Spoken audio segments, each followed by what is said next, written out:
Sweldo in, sweldo out, bayad bills dito, bayad utang doon.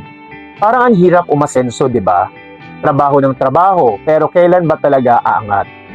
Kung puro ipon lang pero walang investment, habang tumataas ang presyo, lumulobo ang gastusin. Lumiliit ang halaga ng pera mo. Inflation is real, friend. Yung 100 pesos mo noon, hindi na makakabili ng dati ngayon. Paano ka makakasabay kung hindi kumikita ang pera mo? Nakaka-frustrate. 10 years ka nang nagtatrabaho, pero wala ka pa rin peace of mind. Walang savings, walang investment. Tapos biglang may emergency o nawalan ka ng income. Paano na? Ito ang sagot. Let your money work for you. Kahit maliit lang, mutual funds, stock market, VUL insurance, basta consistent, lalago yan. Hindi mo kailangan maging mayaman para mag-invest. Ang kailangan mo, tamang mindset at plan. Start with what you have. Piso-piso lang pero tuloy-tuloy. Compounding is your best friend. Parang pagtatanim ng punla.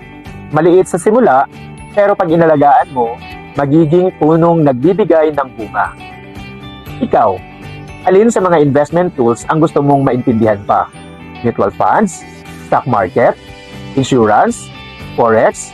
Comment mo sa baba kung gusto mong mag-start mag-invest pero di mo alam saan at paano. Comment start sa ibaba or DM me, tutulungan kitang gumawa ng plan. At huwag kalimutang i-follow para sa next episode ang Legacy Building Wealth That Lasts. See you!